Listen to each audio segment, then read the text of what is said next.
Welcome back to We Play Games. I'm Walker, and here we are in our Crusader Kings 3 introduction campaign. He's Maharaja Dyer the Stranger of Tamilakam now. Dyer has found his way down to southern India as a Viking adventurer, but as every great Viking adventurer would tell you, you need to go on a Varangian adventure once, but you also need to invade a kingdom once. And we can do that. And that would be really powerful for us because it would allow us to occupy all of the territory all the way up to there. And if we're successful in invading all of that territory, we could annex almost the entire kingdom in one war. We'll see what we do with the family, but I think my plan for the campaign is to just continue to use it as a teaching tutorial. And so we will probably convert religions, we'll probably found a religion, but that'll be for future generations.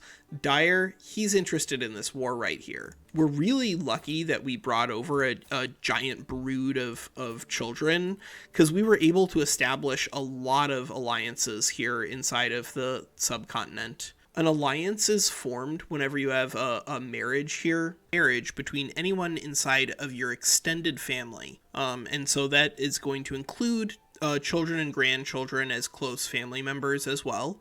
But it's also going to include uncles, aunts, first cousins, nephews, and nieces. But you can form alliances via spouses of your extended family. But in this case, we had a huge close family that we brought over with us. Just tons of kids.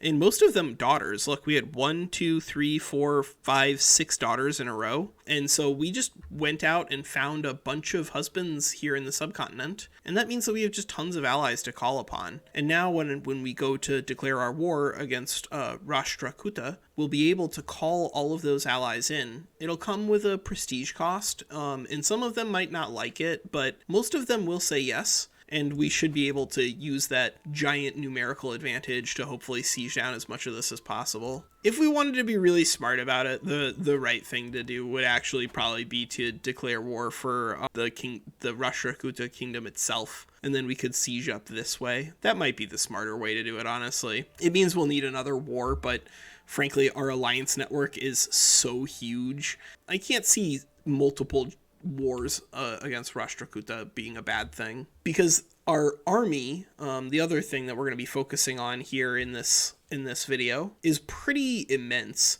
So whenever you have your military tab, which is right over here, that's F3, there are a couple of really important things to keep in mind. First thing here, total soldiers. This is, of course, an important number to keep in mind, but don't think that total soldiers is like the be-all end-all of all strength, because of the way levies work. So levies, if you click on this, it'll tell you they have a base 10 and 10 for damage and toughness, whereas you can see here the Bondi, they have a base 14, 23. The Huskarls have a base 52, 29. And of course, our champions, one thing that we've kind of skipped over is prowess, but we can address it here. Prowess gives you, each point gives you 100 damage and 10 toughness. And so levies are like really not an important measure of strength. At this point, our levies are actually pretty well drained.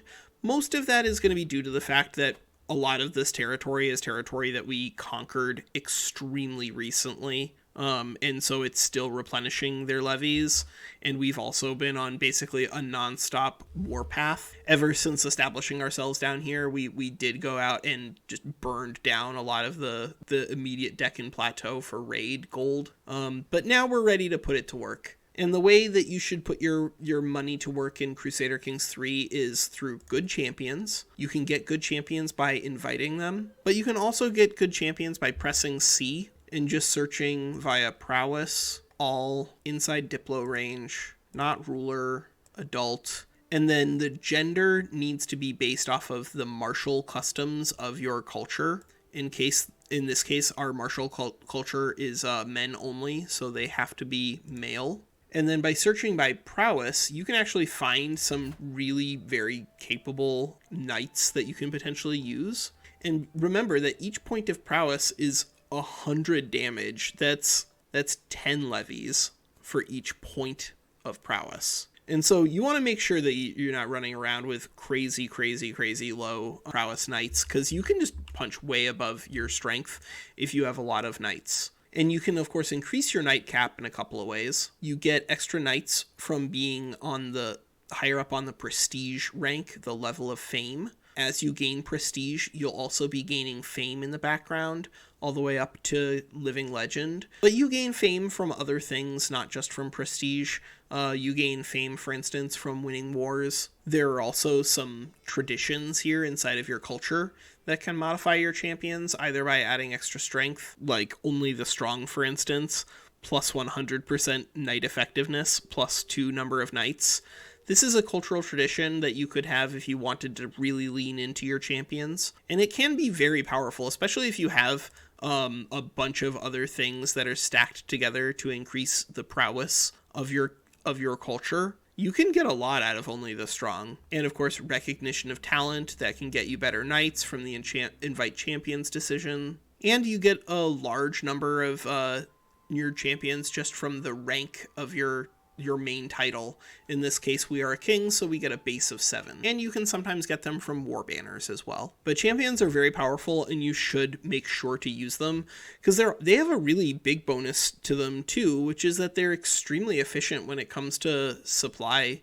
And that really is not to be overstated when it comes to larger wars in Crusader Kings 3. We may get into how to conduct a larger war in another video. But the real bread and butter of any really truly victorious army is going to be the men-at-arms. So men-at-arms are professional soldiers that are going to be recruited either with gold or with prestige, depending on whether or not you're tribal. But they're going to have much better stats. They're also going to have specific counters, so they'll be able to give you a big bonus when fighting enemy armies that have those unit types, as well as bonuses based off of terrain and sometimes winter effects too. Men-at-arms, again, for the same reason as champions, are just like a lot better than levies because they're way more efficient when it comes to the way they utilize supply. But also some of the men-at-arms are just like really disgusting.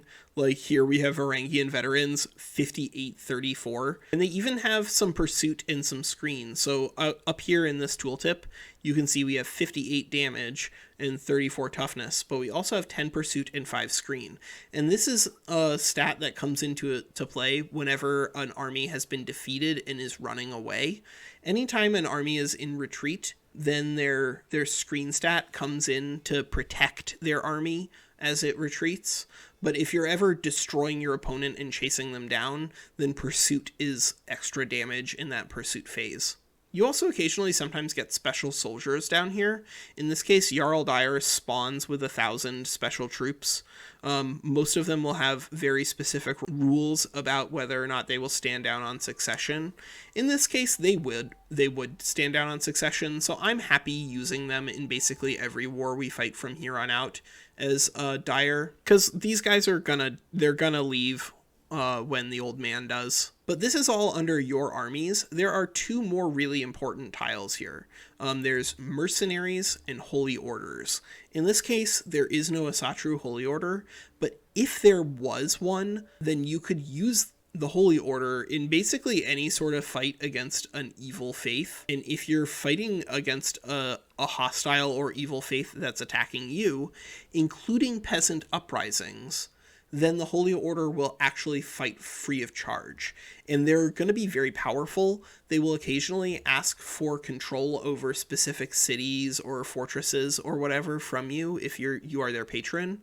My general recommendation is to say yes, because the patron bonus means that you're going to be always able to poach the Holy Order back in case you need it. But also, whenever you give territory to the Holy Order, their army becomes stronger. They will get more soldiers, more men-at-arms, more knights. And of course, if all of that stuff is free to you, then it doesn't matter if it costs you 1 city. Like, your realm size is going to be in the hundreds. 1 city is nothing. And then, of course, we have the Mercenaries. Mercenaries are very special, but very useful. Mercenaries are always going to come with some levies, some men-at-arms, a captain in case you happen to only have bad generals. Looking for a good general in your Mercenaries is a very, very easy way to find something promising.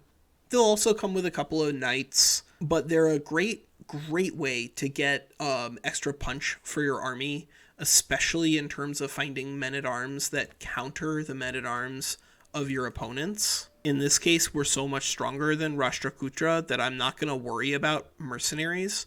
But if we didn't have so many strong allies, we would look for something that would help us counter the archers and the heavy infantry. And then we could see, all right, light footmen would help us counter heavy infantry. Light horsemen would help us counter the archers.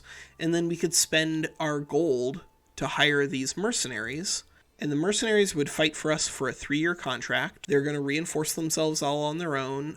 They're gonna be very useful while they are here. And then at the end of those 3 years, they will either re-up with you if you offer them the money, or they'll leave. Mercenaries are part of the central tension, I think, in Crusader Kings 3, because you want to be plowing your money into developing your economy. Like, so far, for instance, we've built a couple of crop fields down here for a little bit of extra tax, which is going to be really helpful when offsetting the cost of our massive men-at-arms.